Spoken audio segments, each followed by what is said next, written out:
Hacksaw box is this one on the top.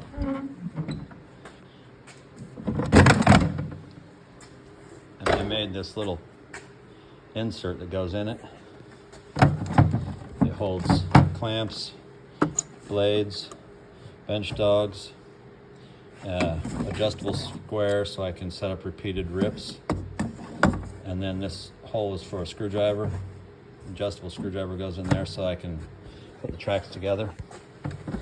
When it gets too dirty, it comes right out. I can dump the dust out, put it right back in.